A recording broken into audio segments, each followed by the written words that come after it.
जय श्री राम। आइए आज हम कहानी सुनते हैं माँ सीता के जन्म की, माँ सीता के प्रादुर्भाव की। माँ सीता जो हर भारतीय स्त्री का आदर्श है, चाहे बेटी हो, बहू हो, पत्नी हो या माँ हो। माँ सीता जो नारी के आत्मसम्मान और पवित्रता का अनोखा उदाहरण है। माँ सीता जो त्याग, समर्पण और आत्म बलिदान का ही दूसरा रूप है। गोस्वामी तुलसीदास जी ने रामचरितमानस में माँ सीता की आद्य शक्ति कहकर वंदना की है। उद्भव स्थिति संहार कारिणी हारिणी सर्वश्रेयस्करी सीता न तो अहम राम वल्लभाम। माँ सीता को लक्ष्मी जी का अवतार माना गया है। पौराणिक ग्रंथ वाल्मीकि की रामायण के अनुसार एक बार मिथिला प्रदेश में बहुत वर्षों से वर्षा नहीं हुई, जिससे वहाँ भयंकर अकाल पड़ गया। समस्त प्रजा हाहाकार करने लगी, त्राही त्राही मच गई। यह देखकर मिथिला के राजा जनक बहुत चिंतित हो गए।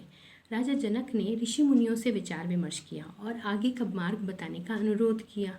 ऋषि मुनियों ने गृह गणना की और यह उपाय बताया कि अगर राजा स्वयं खेत में हल चलाएंगे तो इंद्रदेव की कृपा ज़रूर बरसेगी, वर्षा ज़रूर होगी। राजा जनक ने ऋषियों के वचनों को मानकर ऐसा ही करने का निश्चय किया। वैशाख मास की शुक्ल पक्ष की नवमी का दिन था वो। राजा जनक ने खेत में हल चलाना आरंभ किया। कुछ समय पश्चात हल का जो नुकीला हिस्सा होता है, जिसे सीत कहा जाता है, धरती में जाकर अटक गया और किसी धातु से टकराने की आवाज़ आई। जब वहाँ खुदाई की गई तो एक सोने का कलश मिला। उस सोने के कलश में एक दिव्य कन्या थी। उस सुंदर, तेजमयी, अलौकिक दिव्य कन्या को देखकर सभी मोहित हो गए। राजा जनक भी बहुत प्रसन्न हुए। राजा जनक स्वयं निसंतान थे, कई वर्षों से संतान सुख के लिए तरस रहे थे। तो राजा जनक ने उन्हें अपनी बेटी बना लिया और विधिवत अपने घर लेकर आए। उस सुंदर कन्या को देखकर रानी सुनैना भी बहुत मोहित हो गई और बहुत प्रसन्न हुई, उसे अपने गले से लगा लिया। सीता की सुंदरता का वर्णन गोस्वामी तुलसीदास जी ने अपनी रामचरितमानस में किया है। सीता सुंदरता वरनि न जाई, लघुमति बहुत मनोहरताई। यानी कि सीता की सुंदरता का वर्णन नहीं किया जा सकता, क्योंकि उनकी सुंदरता का वर्णन करने के लिए हमारी मति यानी बुद्धि बहुत छोटी है और सीता की मनोहरता बहुत बड़ी है। सीता माँ का प्रादुर्भाव हल के उस नुकीले सिरे की वजह से हुआ था, जिसे सीत कहा जाता है, इसलिए वे कहलाई सीता। या सिराग्रतो जाते हैं सा एव सीता। राजा जनक की पुत्री थी, इसलिए कहलाई जानकी। मिथिला देश की राजकुमारी थी तो कही जाती थी मैथिली, और भूमि से उत्पन्न हुई थी, धरती माँ की पुत्री थी, इसलिए उन्हें कहा जाता था भूमिजा या भूमिसुता। तो जनक नंदिनी राम दुलारी सीता की जन्म की यह एक कहानी है। इसके अलावा एक और पौराणिक दंत कथा प्रचलित है। इसके अनुसार सीता लंकेश्वर रावण और मंदोदरी की ही पुत्री थी।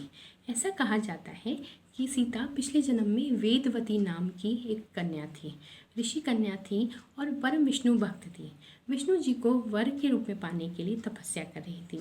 एक दिन जब वह तपस्या कर रही थी तो रावण वहाँ से निकल रहा था। रावण उनके सुंदर रूप को देखकर मोहित हो गया। रावण ने उन्हें अपने साथ चलने के लिए कहा, जिससे उन्होंने इनकार कर दिया। यह सुनकर रावण बहुत क्रोधित हो गया और वेदवती के साथ अशिष्ट व्यवहार करने की कोशिश करने लगा। वेदवती ने रावण के दुर्व्यवहार से त्रस्त होकर खुद को भस्म कर लिया और मरते मरते उन्होंने उसे यह श्राप दिया कि अगले जन्म में वे रावण की बेटी के रूप में जन्म लेंगी और उनके नाश का कारण बनेगी। कुछ समय पश्चात मंदोदरी की एक पुत्री हुई। रावण उनके वेदवती के श्राप से इतना भयभीत था कि उसने उस बच्ची को समुद्र में फेंक दिया और समुद्र की देवी वारुणी ने उस बच्ची को बचाया और उसको माँ धरती को सौंप दिया।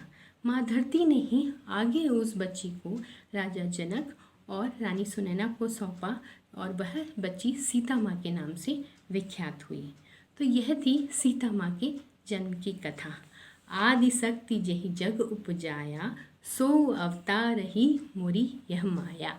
धन्यवाद। The channel has stories in several different Indian languages, so choose what's best for you. If you would like to submit a story of your own, please do contact us using the links given in the description box below.